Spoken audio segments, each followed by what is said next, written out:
फिर बताया जित संगो, संग जो है हम लोग को किसका करना चाहिए, संग किसका करना चाहिए, इस बात को जो है भली भांति समझना चाहिए।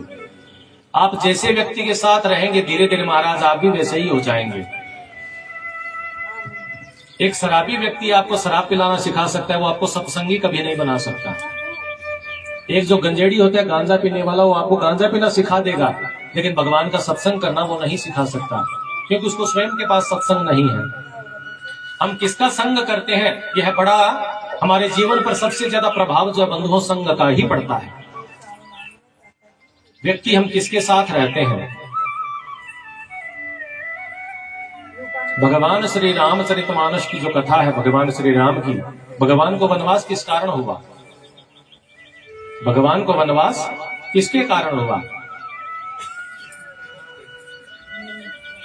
कैकेयी माता, और उनके साथ में कौन रहती थी, मंथरा। तो उतनी सुंदर अयोध्या नगरी है जिसमें भगवान राम जैसा सुपात्र पुत्र है, दशरथ जी जैसे महाराज पराक्रमी भगवत भक्त उनके पति है, सबकी संगत की, लेकिन सबसे विशेष संगत किसकी की, मंथरा की। अब कहा ना कि आप जिसके साथ रहते हैं उसकी जैसे ही आप बन जाएंगे। मंथरा जो है नीचे शयन करती थी, तो एक दिन क्या हुआ, कैकेयी को भड़काई और कैकेयी भी कोप भवन में जाकर नीचे सो गई। मंथरा जो है महाराज मेले कुचेले कपड़े पहनती थी, कोप भवन में जब कैकेयी गई तो वो भी मेले कुचेले कपड़े पहन के गई, सब आभूषणों का त्याग कर दिया। और सबसे बड़ी बात, मंथरा जो थी उसका विवाह नहीं था, पति नहीं था, तो अंत में जाकर कैकेयी को भी पतिहीन कर दिया, यानी विधवा कर दिया। तो यह संग का असर है बंधुओं। कैकेयी जो राम को अपने प्राणों से ज्यादा प्रेम करती थी और हमेशा भगवान के विषय में कहती थी अपने पति राजा दशरथ से कि अपने पुत्र राम को जो है शीघ्र युवराज बनाइए, उनको राजा बनाइए। लेकिन जब राजा बनाने की बारी आई, युवराज बनाने की बारी आई, तब क्या हुआ, मंथरा का संग किया और बुद्धि भ्रष्ट हो गई। तो संग का जो है जीवन में बड़ा प्रभाव रहता है। आप किसकी संगत करते हैं वह आपके व्यक्तित्व में धीरे धीरे झलकने लगता है। जब संत वृत्ति में आदमी रहने लगता है ना, तो व्यवहारिक दुनिया में लोग उसको बहुत कुछ कहते हैं।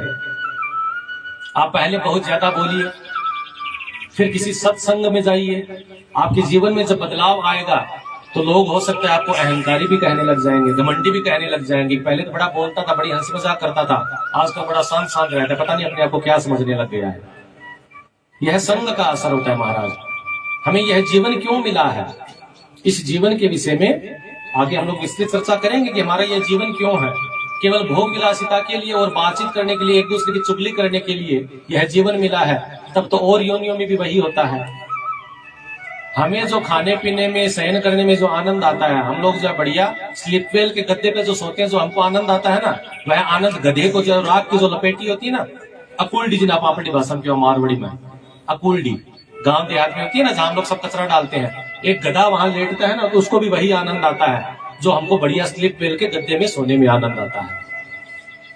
तो जिसको आनंद ही केवल लेना है, आनंद नहीं है, वो सुख का अनुभव अपने आप में करता है। आनंद तो भगवान की भक्ति में आता है, लेकिन हम लोग आजकल विषयानंद को ही आनंद समझने लग गए हैं।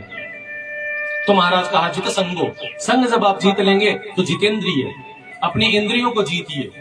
पंच कर्मेंद्रिय, पंच ज्ञानेन्द्रिय, शब्द स्पर्श रूप गंध इत्यादि पंच ज्ञानेन्द्रिय है, उन्हीं के द्वारा हम जीवन में सत्संग भी कर सकते हैं और जीवन में बिगड़ भी सकते हैं। देखिए जितेंद्रिय व्यक्ति बनना बहुत मुश्किल होता है। पानी की धार है, आप पानी को यहाँ छोड़िए, पानी नीचे तुरंत गिर जाएगा, लेकिन वही पानी को ऊपर चढ़ाना पड़ता है तो मशीन से चढ़ाना पड़ता है ना। इसी प्रकार हमारे व्यक्तित्व को, जीवन भर की व्यक्ति की कमाई क्या होती है, अपने बड़े बुजुर्ग कहते थे ना, आदमी इज्जत सम्मान, वह जीवन की सबसे बड़ी कमाई है। इज्जत बनाने में वर्षों बीत जाते हैं और इज्जत गंवाने में एक क्षण भी नहीं लगता। उसी प्रकार जितेंद्रिय होने के लिए समय लगता है, इंद्रियों पर संयम करने में समय लगता है, लेकिन बिगाड़ने में एक क्षण नहीं लगता। शराबी है, उसको 10 आदमी कहते कि तुम शराब मत पियो, वो जल्दी से नहीं छोड़ेगा। लेकिन 10 शराबी मिलकर अगर एक सज्जन व्यक्ति के पास बैठेंगे ना, उसको 1 महीने के अंदर अंदर शराब पिलाना सिखा देंगे।